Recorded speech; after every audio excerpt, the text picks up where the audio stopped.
Вы живете в Сирии. Отличается ли война в Сирии от войны в Палестине или Донбассе? И чем? So you live in Syria. The war in Syria, is it different from the war in Palestine for the moment, for example, or in the Donbass, and how? Yeah, that's an interesting question. Очень интересный вопрос. There are a lot of similarities in the origin of the war in Syria and in Palestine and in Donbass. Yes. Есть много похожих причин, почему есть война на Донбассе, в Сирии и в Палестине тоже. Of course, the British in particular had a very big role in the 75 or even more now years of occupation by Palestine by the Zionist entity. Великая Британия, у них есть большой роль, например, в оккупации Палестине уже 75 лет. And of course, Britain for the last 75 years, actually, alongside the CIA, so the MI6 and the CIA, and some European intelligence agencies, but predominantly British and American, have been interfering in Syrian state affairs, so since 1946. Это уже более-менее 75 лет, что спецслужбы Великой Британии, Америки и другие европейские страны, большинство это США и Великая Британия, они мешают в политические дела в Сирии. And really, the war against Syria has always been because of its relationship with the Soviet Union and then with Russia. И всегда война в Сирии была на связи с отношениями между Сирией и СССР, а потом Сирией и Россией. And so when we look at the war between NATO and Russia in Ukraine, we can see the similar tactics, the tactics of effectively attempting to break Ukraine into smaller parts, to weaken it, and also to strengthen it from a military perspective in order to threaten Russia at the same time as the war is against Syria, and of course Russia is involved in Syria. Why? Because they see Syria as the gateway to West Asia, or Eurasia as they like to describe it, and Russia is the biggest obstacle for them, for their supremacy. So the war in Ukraine and the war in Syria cannot be divided, in my opinion. Есть большие связи между войной в Сирии и войной на Донбассе. Война между НАТО и Россией, конечно, есть тоже, все эти западные страны, плюс их спецслужбы, они очень сильно работают. На двух сторонах. Они, много дают оружие Украине, но они делают все, чтобы Украина разделится маленьких кусочки, и на самом деле, что это угроза для России. Но Сирия тоже, для них Сирия это, как можно сказать, как дверь для Евразии, и там тоже Россия, воюет. Так что эти две войны, они вообще очень-очень близки. And also one final point. If you look at the mercenaries that are fighting in Ukraine, many of them, of course, are coming from Syria, including from the Kurdish separatist militias, foreign militias, and from the terrorist groups, and all of them are supported by Israel. So when you look at the bigger picture, of course, we see the same enemies fighting against Russia in Ukraine that are also fighting in Syria against Syria and Russia and Iran and Hezbollah and. Да, и последний момент, это что на Украине воюют наемники, которые из Сирии, есть эти курдийские и есть эти террористы, которые они забрали на Украину. Так что тактики более то же самое, и враг, эти двух сторон, они почти всегда одинаковые. Так что всегда мы видим, что есть война против России, против Сирии, а то же самое стране. Почему Башар Асад считает врагом Запада? В чем истинная причина? Ведь даже образование он получил, если не ошибаюсь, в Европе. So Bashar al-Assad is considered as an enemy of the West.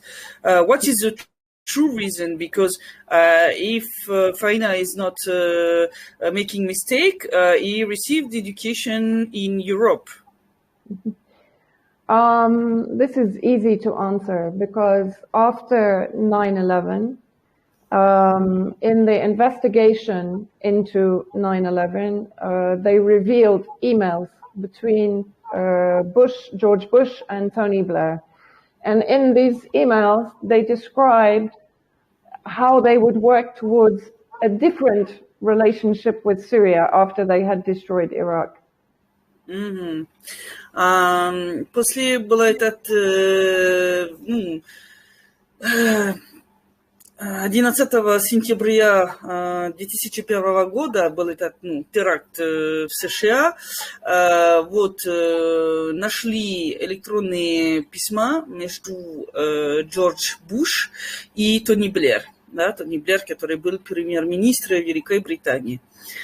И там они говорили, что после они будут разрушать полностью Ирак, что будет нужно менять отношения с Сирией.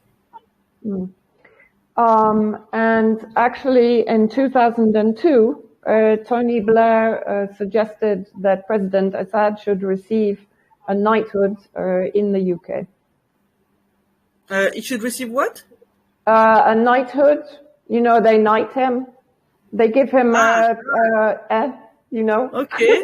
Да, что очень странно, что следующий год Тони Блэр предлагал, что Башар может получить, как я могу объяснить по-русски, это не награда, это как, я не знаю, как объяснить. Ты знаешь, в средние веки, когда был эти человек с мечем, ты знаешь, и король сказал, и такой, они хотели делать то же самое с Башаром, так что это очень странно, мне кажется. And actually, before 2009, you will not find a single negative report on President Assad. But in 2009, he basically refused the Qatari pipeline, which was established, or the project was established in the year 2000. He refused it in 2009 in favor of the Iranian pipeline, which is backed by Russia. And Assad made it very clear that he would not go with Qatar out of loyalty to his ally, Russia.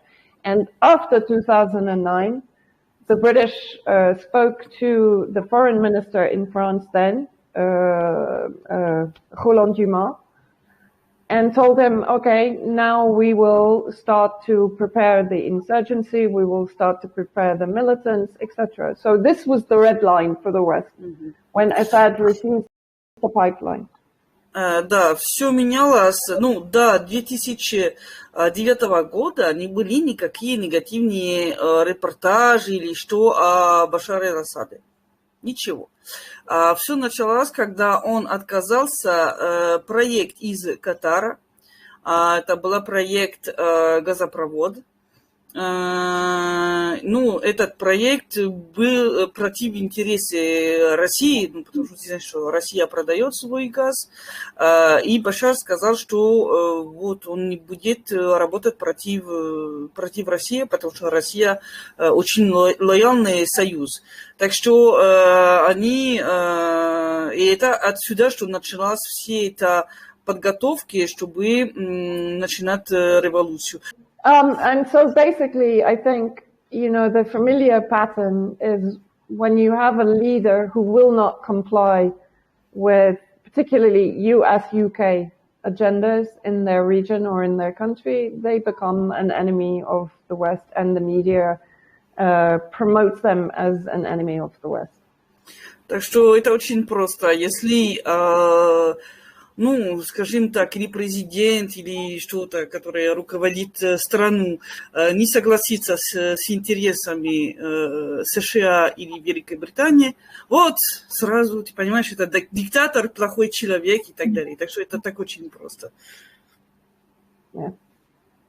Многие считают, что страны Запада причастны к созданию и поддержке ИГИЛа. Это не поддерживает фашизм на Украине. Почему они вообще это делают и не боятся ли последствий? Это очень интересно. Ты знаешь, Фаина, что сегодня была информация, что они арестовали 2 неонацистов во Франции с оружием, которые только что вернулись от Украины. Интересно, однако. A very, very actual question because, as I said to Faina, we received information that 2 French neo-Nazis just came back from Ukraine to France, and they discovered weapons in their luggages. Automatic rifles and with optics and so on, and they have been arrested, of course. So the question is, many countries think that the Western countries are involved in the creation and the support to ISIS. Now they are supporting fascism in Ukraine. Why are they doing that? Are they not afraid of the consequences of this support? The West, throughout history, has weaponized extremism. If you go back to the Turkish Ottoman era, the British weaponized the Turkistanis, the Islamists, then, and this was like almost 2 centuries ago, right? So in a sense, they weaponized terrorism in the East, which of course is Islamic terrorism. And in the West, they weaponize Nazism, which is Western terrorism. But they actually, despite the religious or the, let's say, ideological differences, they have the same goal, which is the eradication of anyone that doesn't comply with that ideology. Ну, это не только сейчас, уже 2 века назад западные страны поддержали против Отtomанской империи. Туркестане тоже это были исламистские, мусульманские исламистские террористы. Вот потом они поддержали нацисты, вот сейчас неонацисты на Украине, так что на Востоке они поддерживают все эти исламистские террористы, и на Западе это всегда нацисты или неонацисты. Для них им все равно по поводу этой идеологии или религии. Все, что важно, это что эти группы, они полезны, чтобы воевать всех, которые против их идеологии. And for the question about do the governments not worry about the backlash from supporting these extremist groups? Throughout history, they have supported these groups. We know after the Second World War, the Nazis were welcomed into the US to run their torture programs, their MK Ultra programs, their chemical warfare programs, etc. Right? So the governments and the corporate giants behind the government don't care. And the problem is that the media is not informing the people of the danger of supporting these groups. In Syria, they're described as democratic rebels. And in Ukraine, they're described as, oh no, they're just nationalists. Now they became freedom fighters also, yeah, also freedom fighters. The same thing, so the public is ignorant, actually, of the risk to them of their country supporting these terrorist or Nazi, extremist, fanatic groups.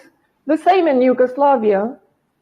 We supported, Britain and America supported Al-Qaeda in Yugoslavia with the Albanian warlords. It's the same.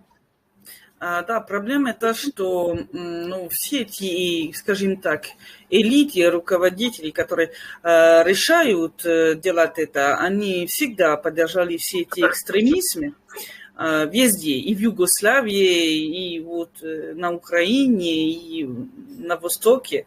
А проблема та, что СМИ не занимаются своей работой. Так что обычные люди не знают о все эти риски. Например, в Сирии, как они называли все эти террористические группы, они сказали, что это, средняя оппозиция, да, на Украине, вот это просто националист, или, эти, как они называются, это воины свободы, или я не знаю что, даже Майдан, они сказали, вот, что это революция, что какая красивая. Так что обычные люди не понимают, что есть очень серьезный риск, что это будет вернуться как бумеранг. And that's why people like Christelle, like Faina, like Eva, like all of us who are trying to show the reality of who these groups are and the atrocities they are committing. This is why it's so important to do this, because Western media is going to hide this reality from the Western public.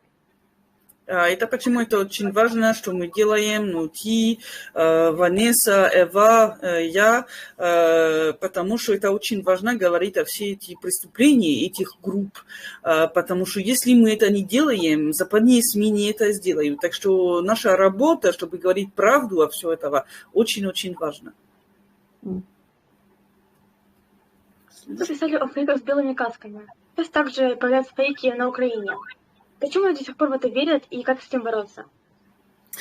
Oh, we talk about the truth, so we will discuss about the contrary, because you wrote a lot about all the fakes from the white helmets. Now we see the same fakes in Ukraine. We have seen even something like it's close, I think, in Ukraine. Why the people are still believing in that, and how to fight against all these fakes? Oh, this is the $1 million question. Это вопрос $1 миллион.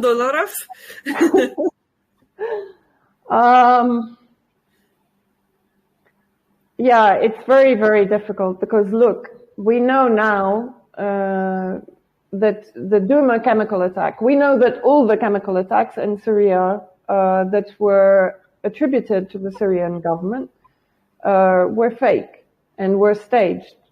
We know this, right? And even in Duma now, we have inspectors from the OPCW who have confirmed that this event was staged and there were no chemicals used in this attack. But the problem is that the West has such a huge machine to keep maintaining their narratives, even if there is evidence against it. They have control of the UN. They have control of the media. They can shut down RT. They can censor our media. They can silence us in many ways. You know, I think we're all on the Moratoriets list. But this is just one way. And so we are always fighting from behind from this perspective. But I think now more and more people don't trust the media in the West. Because you had Iraq, you had Libya, you had Syria, and Syria was a big information war, huge. You had COVID, then you had Ukraine. And so I think people now are questioning more, and that's why I say it's so important to get the alternative information out, like about, for example, Bucha. You know, you had Adrian Bouquet. I think you interviewed him. I know Adrian. And I made myself 2 articles where I showed that it's not impossible. I just explained with biology that you cannot have fresh-looking bodies after 2 or 3 weeks in the open air. It's impossible. Так, что она говорит, да, это трудно, потому что против нас есть большая, скажем так, машина пропаганды. На Западе они могут цензировать нас. Мы видели, что они закрыли Russia Today в несколько стране, как Франция, например. И вот у них есть контроль на ООН, на другие международные организации. Так что даже если мы знаем, что, например, в Сирии все эти химические атаки, которые они сказали, что это государство Сирии, мы сейчас знаем, что это была неправда. Но пока у них есть этот контроль на СМИ, на соцсетях и так далее, конечно, это очень трудно. Но после войны в Ираке, потом в Ливии, Сирии, потом был этот ковид, пандемия, и сейчас ситуация на Украине, больше и больше людей вообще больше не верят в СМИ. Они больше задают вопросы. Так что мы видим, что у нас есть больше людей, которые сейчас смотрят эти альтернативные информации, как такие, которые мы даем. Так что это очень-очень важно, что мы продолжаем нашу работу. But I think now what we're seeing with this huge pivot towards the east, towards Russia and China, and the new alliance that we're seeing now emerging between Russia and alliance that is empowering other countries like Saudi Arabia, like UAE, like India, to actually sort of embrace a multipolar world. For me, this will put more and more pressure on the Western kind of complex, right? Because when you are fighting against truth with lies, you have nowhere to go. You only can keep defending the lie. And the more evidence that keeps coming forward, makes the lie look more and more ridiculous.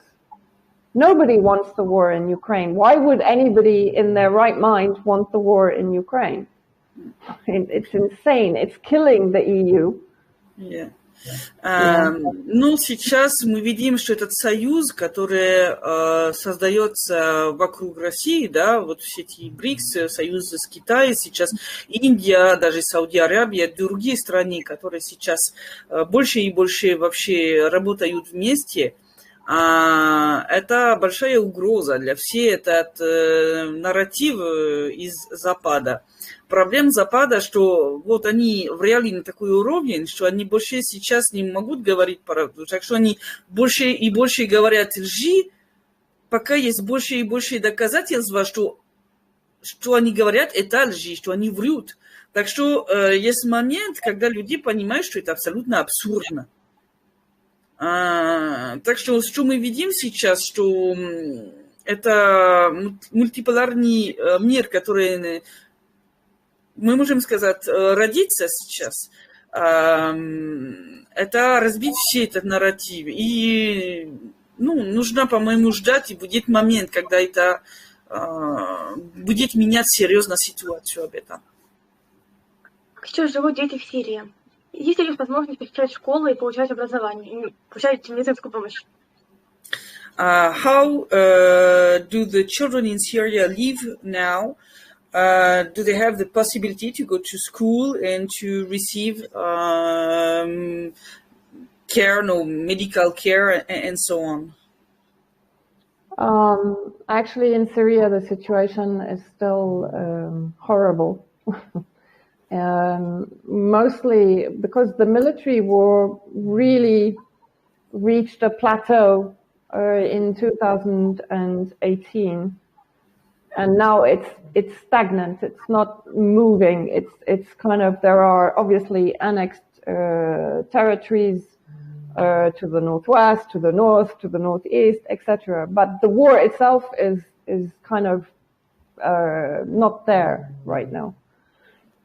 But almost worse than the military war is the economic war. And in Syria, you have 90% of people are living below any reasonable poverty line. 90% of the population. Сейчас ситуация в Сирии очень тяжелая. Даже если активная фаза войны закончилась более-менее в 2018 году, есть еще территории, которые под оккупацией на севере страны, да, на северо-западе, северо-востоке, но активная фаза войны уже более-менее закончилась. Проблема это, что ужаснее, чем физическая война, есть экономическая война. Сирия очень сильно под санкции, и сейчас 90% жителей Сирии живут под линией бедности. Так что ситуация там очень-очень тяжелая. And basically, under President Trump, the United States introduced the Caesar law. And the Caesar law is a punitive sanction package which will punish any country that comes to the aid of Syria. So what does this mean? This means that Syria is effectively under complete siege, right? Sorry. Yeah. Да. И когда был президент Трамп, он подписал закон, называется «Сезар», и этот закон запретит всей стране помогать Сирии. Если они помогают Сирию, они идут под санкции. Так что мы можем сказать, что Сирия сейчас вообще в полном эмбарго. Скажем это так. And of course, then you have the occupation of vital resources by the United States and by its proxies, or ISIS, or the Kurdish Contras in the northeast. And they occupy, they steal actually 80% of Syrian oil and probably the same percentage of wheat, barley, essential agricultural crops. А проблема это эти территории, которые под оккупацией, это оккупация США или, скажем так, кукли США, как курды или ИГИЛ, это зоны, где есть 80% нефти Сирии и где есть большинство тоже земли, где возможно насадить крупу, зерно, вот и так далее, и так далее. Так что это очень большая проблема тоже. So this means basically that in Syria we hardly have any electricity. There's no fuel. There's no fuel for generators, for hospitals, for example, or for schools. The kids can't do their homework easily because there's no light, there's no electricity for the computer. All the things that I know in Donbass, you also suffer a similar problem, so you can understand the situation. There's no water, there's no way to cool the houses in hot summers or to heat the houses in cold winters. And although they claim the sanctions do not affect the humanitarian sectors, this is a lie, of course, because nobody can transfer money to Syria. Nobody can rebuild Syria. So all the hospitals and schools that were destroyed in the war are still destroyed, right? So children do go to school, but they have limited access to the things that people in the West take for granted. Healthcare, of course, in Syria, it's still free at the public hospitals, but the public hospitals are overcrowded, overloaded. They can't renew essential equipment like kidney dialysis, etc., etc. So, you know, Syria is really suffering actually under the sanctions and under the occupation. The two things together are a disaster for the country. Да, и проблема это все, ну, школы и больницы, которые были разрушены, когда была активная фаза войны, это невозможно их ремонтировать, потому что Сирия не может сама делать и не может получить помощь. Есть очень мало вот электричества, в месте где-то возможно просто вот получить свет и так далее. Так что есть школы, есть больницы, проблемы вот в школе, они без отопления, без электричества. Дети, это им очень трудно делать свою домашнюю работу, потому что без света, конечно, ты ничего не видишь, так что это очень трудно.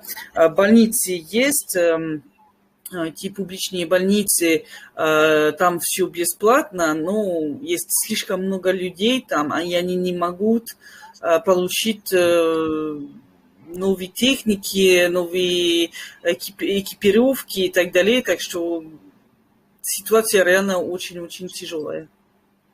And on top of that, of course, Israel is regularly bombing humanitarian convoys or military and civilian positions.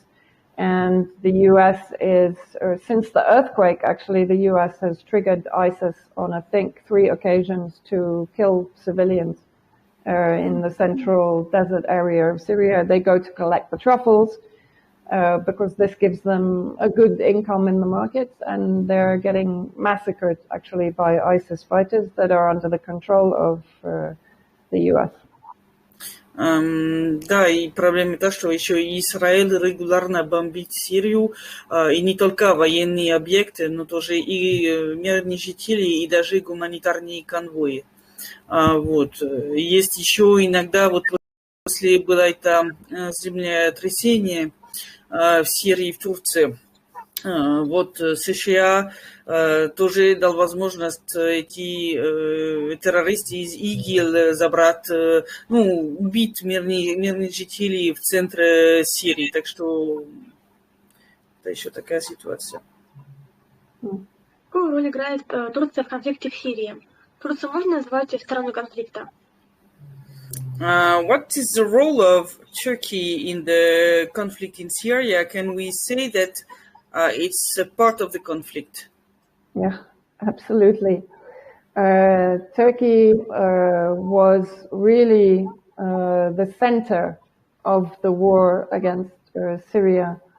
The terrorists that were released into Syria were trained in Turkey by the CIA and the MI6.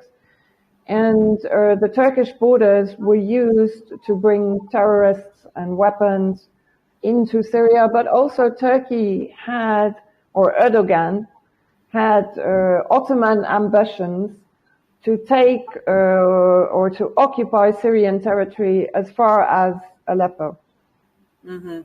Да, действительно, Турция страна конфликта. Вот эти террористы, которые воюют в Сирии, у них было, они тренировали их в Турции, ну, с помощью, конечно, США. Это граница между Турцией и Сирией. Было место, где все эти оружия были переданы, ну, там для террористов. Вот. И у Эрдогана есть, скажем так, амбиции делать новую Отtomанскую империю. Так что он бы хотел схватить несколько территорий в Сирии, даже до Алеппо.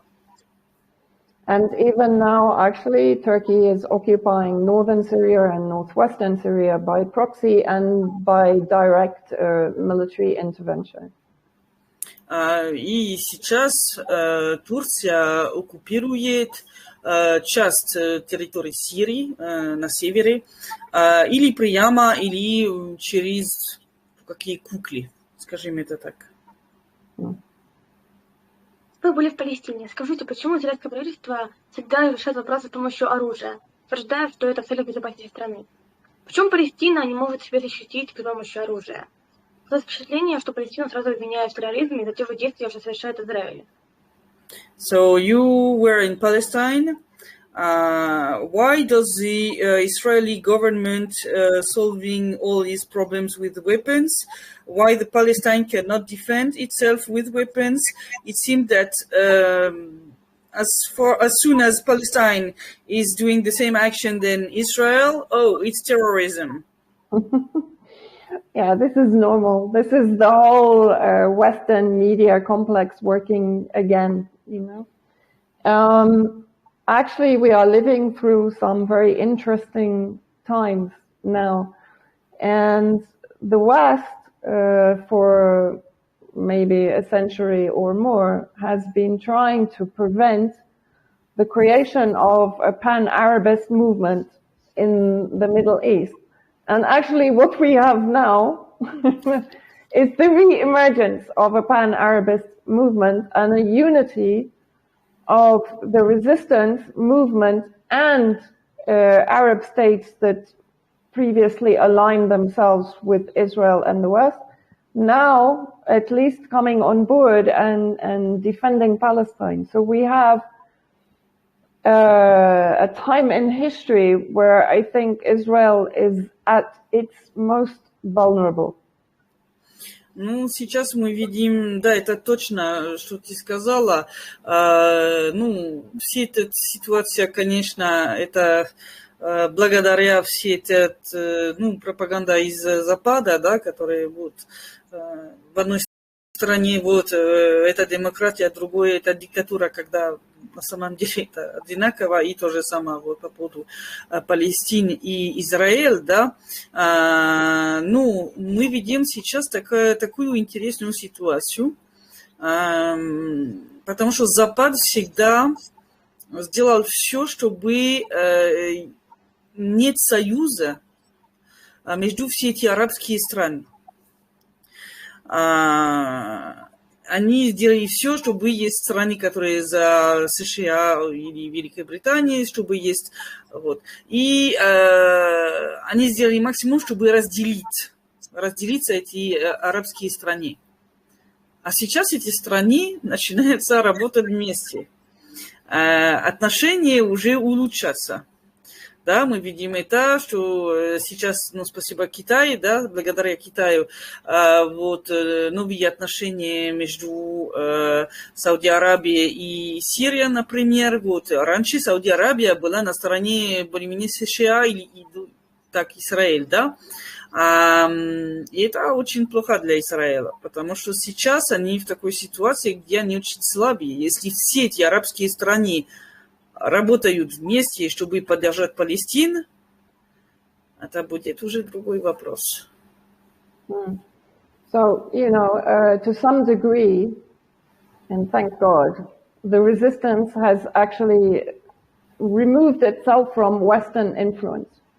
Because actually from the 70s onwards, the West took control of the resistance under Fatah and Hamas, both of which are really controlled by the Zionists and by the West, and introduced what I call the non-governmental complex, which effectively controlled the resistance.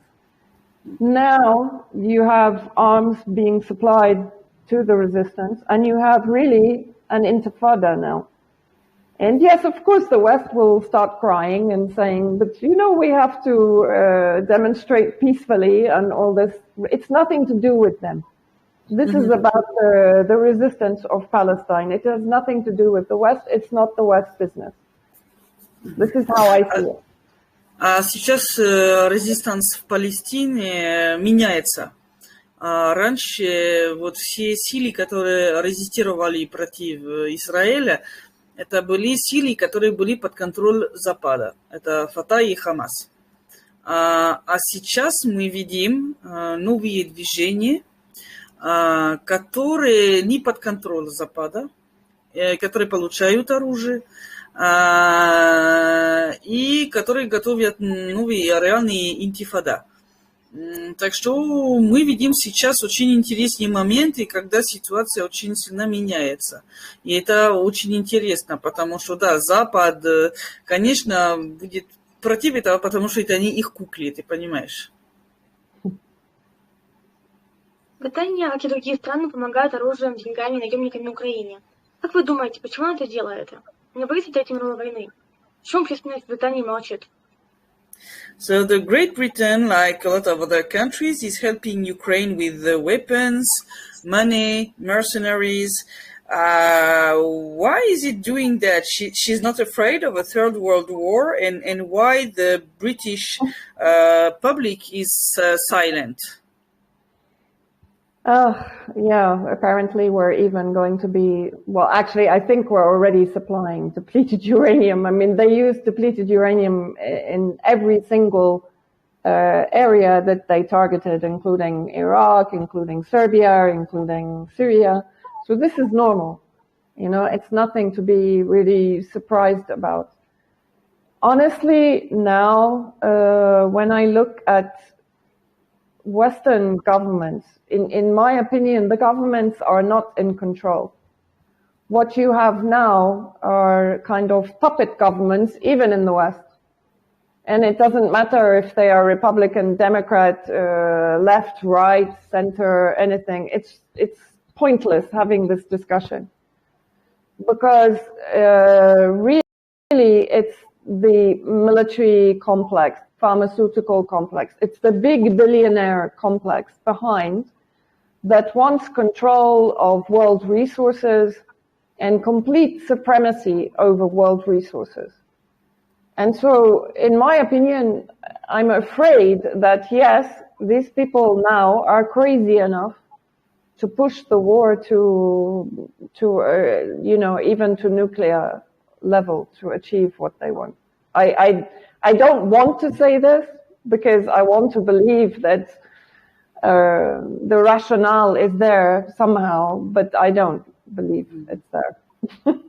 Ну, что она говорит, это Великая Британия и другие западные страны.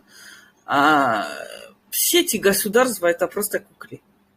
Реальные руководители это эти, скажем так, олигархи, да, у которых есть завод оружия, у которых есть эти завод лекарства и так далее, и так далее. Это такие люди, которые хотят гегемон и монопол на все ресурсы в мире. И, к сожалению, она очень боится, потому что она думает, что эти люди, они, может быть, сумасшедшие на такой уровень, что это, возможно, они идут до Третьей мировой войны. Она надеется, что нет, что будет что какая логика и рациональные смыслы, которые будут тормозать, но она не уверена об этом. И по поводу оружия, которое Великая Британия дает Украине, она думает, что они уже дали эти снаряды с ураном, ты знаешь, эти снаряды противотанка, потому что она говорит, на все места, где Великая Британия воевала, они всегда использовались этих снаряды. Так что для нее все эти заявления, что они, может быть, будут дать, нет, они уже, по ее мнению, уже дали.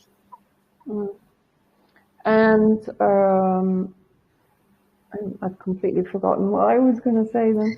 And why the British public is silent about all that? Because it's really just for all the people. I mean, if we have a nuclear war, I mean, we will all die. So, yeah, no, this was my point also. What is extraordinary, I mean, there are demonstrations in France, not only, of course, about the war in Ukraine, about many other things, and they've been happening since 2019, when I was still in France and I went on the marches. And so in France, at least, there is some pushback against the globalist agenda. In Germany, a little, right? But in Britain, there is nothing. Nothing. And I don't know. I don't know what to say. People seem to have lost their spine, you know, and is the media doing such a good job that they will happily allow themselves to be taken into nuclear war? I don't know. Really, I don't know. I can't actually answer this question because it disappoints me so much. And I'm not living there for many years now, for, I don't know, 25 years. So I'm not inside the heads of the British people to understand why they are not doing anything to stop this. По поводу британские жители, она, уже давно не живет в Великой Британии, так что это ей очень трудно понимать, почему людей не реагируют. Потому что, как она сказала, например, во Франции, да, у нас есть протесты не только против войны на Украине, люди протестируют, делают что-то против глобализма, против что происходит. В Германии даже чуть-чуть, а в Великой Британии ничего. Абсолютно. Так что, может быть, это так, что британские СМИ, так, скажем так, мыли мозг британских, что они больше не могут резистировать и делать что-то. Ну да, кажется, это люди, они, как они говорят по-английски, без спины. Это просто... Но для нее это вообще очень странно. Она не понимает, как это возможно. Вы получили премию по журналистике. Можете об этом рассказать? So you have received a journalism prize, an award.